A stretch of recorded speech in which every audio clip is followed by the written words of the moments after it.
के लिए जिस तरह की भाषा उन्होंने कहा है, इससे सर्वनाक नहीं कुछ हो सकता है देश के प्रधानमंत्री के लिए, और ऐसे प्रधानमंत्री के लिए जो तीसरी बार देश की जनता ने उनको आशीर्वाद दिया, प्रधानमंत्री बने। और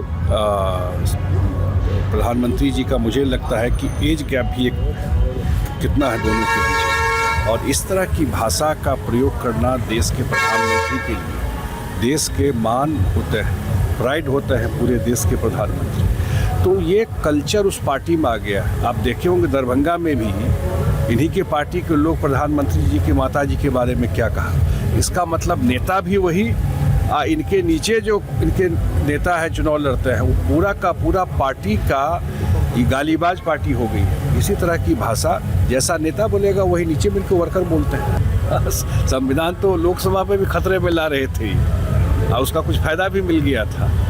संविधान खतरे में तब आई थी जब इमरजेंसी लेकर आए थे। मोदी जी तो 11 साल से प्रधानमंत्री है, तो 11 साल से प्रधानमंत्री है तो संविधान को प्रणाम करके ही काम करते हैं। तो इनको कुछ नैरेटिव बचा नहीं है, इसीलिए सब बोलते रहते हैं। तो ये उनका आपसी मामला है। हाँ, लेकिन जिस तरह का बात घोषणा पत्र क्या है, हाँ वो तो ढकोसला पत्र है, उसमें है क्या। जो पुराना इतिहास जानता है इनके पार्टी का, उसको तो पता है कि अगर झांसे में देना चाहते हैं बिहार की जनता को, एक एक चीज़ देखिए ना, तो बिहार की जनता, मुझे नहीं लगता है कि इनके घोषणा पत्र पर, इनके बातों पर कहीं विश्वास करती है। अब क्या निकालते हैं ये आपसी चुनाव आते आते तो कोई इनका कोई ना कोई बात हो पाई, एक दूसरे के खिलाफ लड़ते रहे। आज भी बहुत जगह पे एक दूसरे के खिलाफ लड़ रहे हैं। तो आपस में चुनाव अभी हुआ नहीं तो ये लोग मंत्रिमंडल का ही बंटवारा करने लगे। इनका तो पूरा गठबंधन स्वार्थ से भरा है। सत्ता इनके लिए कहते हैं ना मलाई है, सेवा तो है नहीं। तो इसलिए कुछ भी बोल सकता है, किसी तरह सत्ता हथियाओ, कुछ भी बोलो, झांसे में डालने की कोशिश करो, कुछ भी अनाउंसमेंट कर दो ये।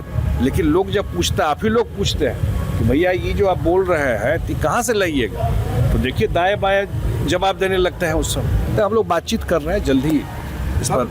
पलायन हुआ कब ये नहीं पूछे, पलायन तब हुआ जब लोग यहाँ से डॉक्टर भाग गए आरजेडी के राज में, उनके राज में। पलायन कब हुआ यहाँ से, सारे यहाँ से उद्योगपति भाग गए, यहाँ से स्टूडेंट यहाँ से चले गए, यहाँ से जो बड़े बड़े आपको इंजीनियर, कौन नहीं यहाँ से भागा उस 15 साल में। पलायन तब हुआ। अब पलायन की हिस्ट्री तो पता कीजिए, बिहार में कब शुरू हुआ पलायन।